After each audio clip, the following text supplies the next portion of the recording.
Welcome everyone to another Ref Brandon and the Todd Family YouTube video. Wherever you are, you may be doing.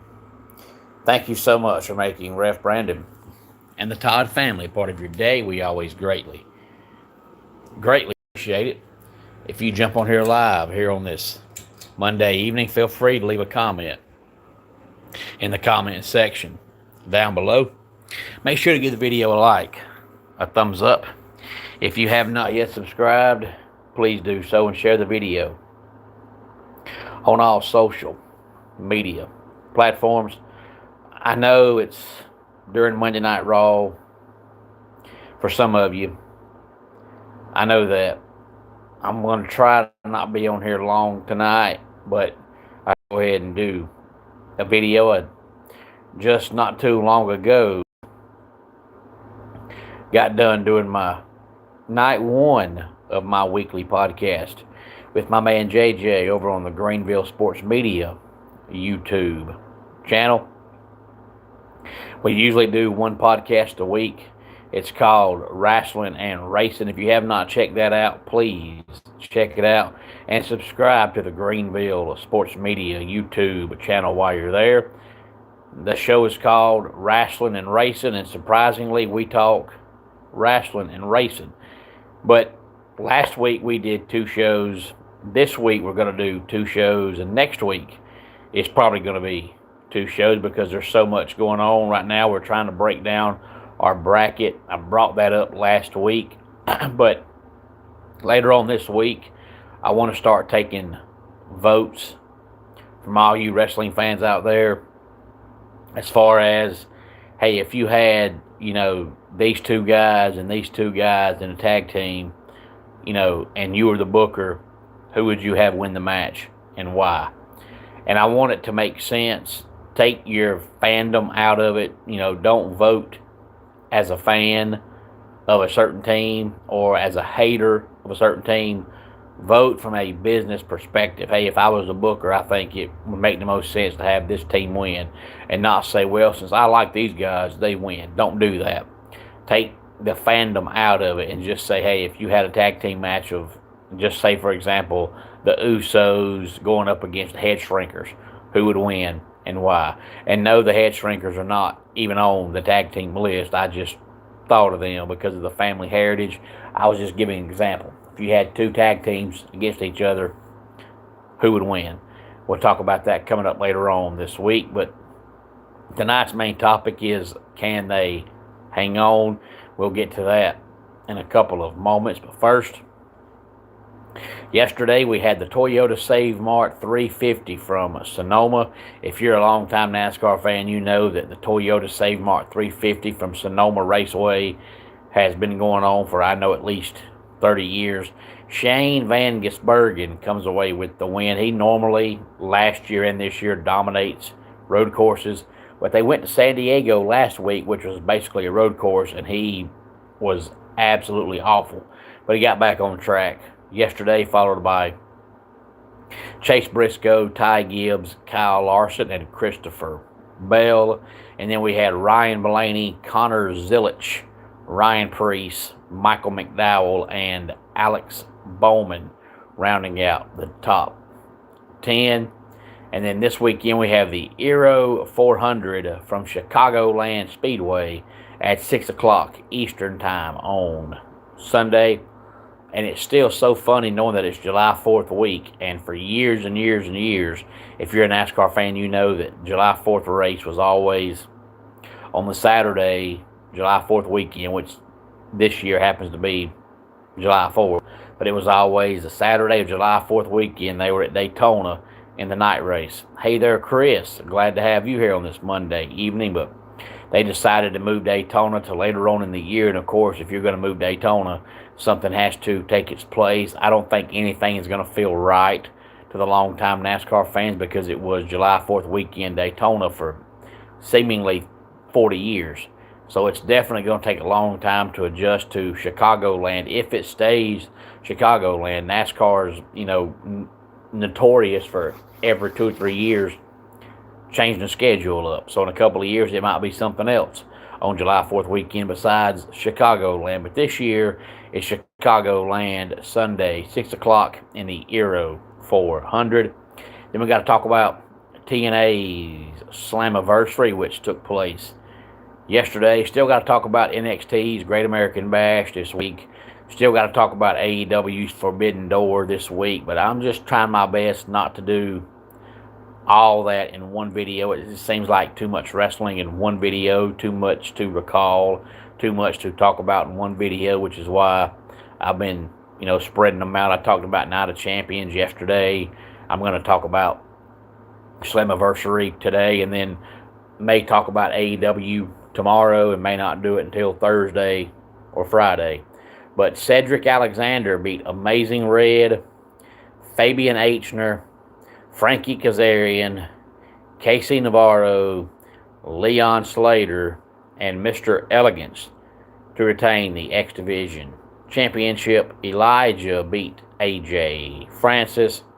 Rosemary and Allie beat the Elegance brand for the TNA Knockouts World Tag Team titles. And the Elegance brand feels like it's about to end. I think it lasted as long as it did because they had, formerly known as Dana Brooke, she become Ash by Elegance. So, of course, her faction was Elegance brand. And she finally, after all the years of wrestling, becomes world champion. Then all of a sudden she retires.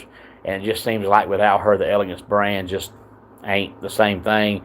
Hey there, Early. Glad to have you here. And hey there, I'm going to hope that's Joy. If not, I apologize. Glad to have you here. Mustafa Ali issued an open challenge, and he had to face Rich Swann and the Uhaa Nation for the International Championship. And Uhaa Nation is Apollo Crews. Before WWE, that was his name. He's just gone back to that name. Not sure if he's officially signed with TNA or if that was a one-time thing, but he definitely was there for Slammiversary. Moose beat Eddie Edwards in a no-surrender match. The Broken Hardys beat the System, the Righteous, and the Great Hands in a ladder match for the TNA World Tag Team titles. Hard to believe that Matt is 51 and Jeff is 48. And they're still doing it, and they still look really, really good. Those guys have not missed a step as of yet. And then Nick Nemeth in the main event defeats Mike Santana for the TNA World Tag Team Championship. Hey there, Kay Foster. Glad to have you here. And don't worry about only being 6 years old. This is a family-friendly channel. I don't cuss at all, don't use any vulgar language, so you never have to worry about coming here and hearing me say anything out of the way, because I don't. So tell your friends, tell your family about the channel. It's definitely a family friendly channel. I'm glad to have you here. Come back anytime. Kay Foster. Tonight I'm talking wrestling, but I talk football, baseball, basketball, NASCAR, and we do top 10 countdowns that sometimes aren't about any kind of sport or wrestling whatsoever. Matter of fact, my top 10 countdown last week, for whatever reason, never dropped on the channel. I still don't know why, but I know I did one, and most of the time when I do one, it pops up. But last week, for whatever reason, my top 10 countdown didn't go through. But if you watched it live, you know that it was about 4th of July holiday and American songs, since that's coming up this Saturday. But my final topic tonight is, can they hang on? Talking about the Atlanta Braves. If you watch this channel frequently, you know that I normally during baseball season do a Braves review once a week all throughout the season. This year I started out doing them, but then the Braves are playing so good that their division lead was so big that it just felt kind of pointless talking about them, because it was like, yeah, we know they're going to win. We know they're going to win every series, and we know they've got a double-digit lead in the division. Well, now all of a sudden they started out 45-20, and since then they are 4-7 and 13. The division lead's gone from 10 down to 3 at the beginning of the week, but of course the Braves are off tonight, and the Phillies played tonight. But when you woke up this morning, the Braves still had a 3-game division lead. But when the season started, everybody talked about how the problem was going to be starting pitching. And the first 6 weeks, you thought everybody was crazy because the starting pitching was great. But now Bryce Elder has morphed back into the old Bryce Elder. He'll probably be either in the bullpen or back in AAA after his next start if it goes bad, which I think it will. They've already put Grant Holmes back in the bullpen. And, of course, we know Spencer Strider's out hurt. So right now you've got Chris Sale, who, again, yesterday pitched outstanding. But every time he pitches, the Braves just don't score and don't hit. So even though Chris Sale's pitching great, he doesn't get wins because when he pitches, the Braves don't score. And again, yesterday, he pitched outstanding, and the Braves' offense did absolutely nothing. But you've got Chris Sale and Martin Perez, who right now is pitching phenomenal. But if you look at Martin Perez's track record, you don't expect this to continue. And then you've got Reynaldo Lopez, and they've sent J.R. Ritchie back down to the minor leagues because he's not ready. You're probably fixing to see Hurston Waldrop, now that he's back, go back in the rotation. And then either Dylan Dodd or Didier Fuentes will be the 5th starter for now. And I'm not sure what they're going to do because Grant Holmes has been so bad, you can't keep him in the rotation. Bryce Elder's been so bad, you can't keep him in the rotation. Lopez has just been decent, but his decent right now is better than what Bryce Elder's giving you. And Dylan Dodd's been so good in the bullpen, you don't want to put him back in the rotation, but somebody's got to start. I still don't think you're going to see A.J. Smith-Shawver this year. I still don't think you're going to see Spencer Schwellenbach this year. So what you have is what you have unless they make a trade. But I feel like as long as they're hanging on, they're not going to make a trade. A lot of people say they're going to get Tarek Skubal, but you don't want to trade 4 or 5 players to get a guy you're only going to get for 2 months. Now, if it guarantees you a World Series, you do it because you never turn down the chance to win a championship, no matter the sport. But to trade 4 or 5 guys and then still not win the championship, and then you lose Skubal as well come November would be really hard. But not only is the rotation struggling, but, I mean, we're almost in July, and Austin Riley's got 8 home runs. He hasn't had more than 20 since 2023. I think we've seen Austin Riley's better days. I don't know what happened because he's still not quite 30 years old, but he's just not the player he used to be.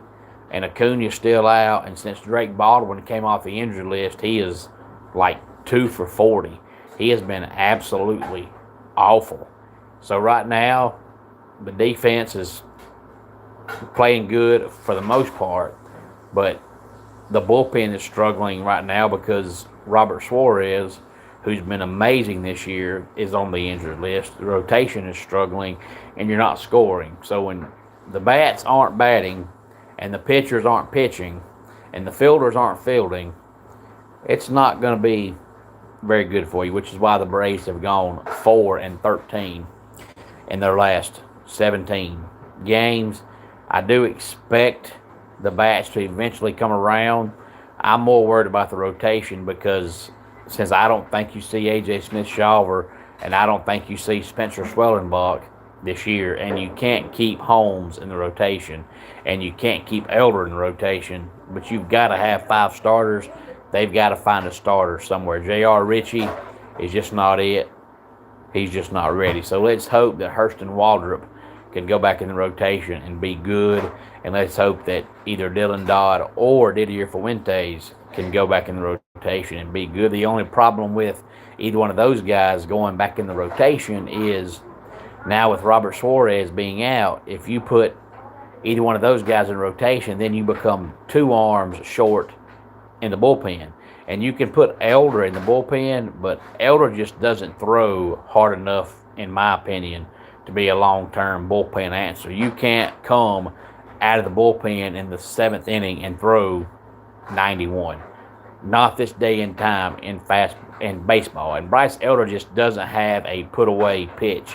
Nothing he throws is impressive, and I just don't see Bryce Elder as a long-term answer in the bullpen. That's just my opinion. But any thoughts on any of this, please feel free to let me know. Let's go ahead and get our dad joke of the day in here. I'm reading a book on a DIY house construction by Bill Jerome Holmes. And that does it for today's Ref Brandon and the Todd Family YouTube video. Until next time, it's Ref Brandon saying, just like in pro, life can be over by the count of 3. Tell your friends and family how much you love them.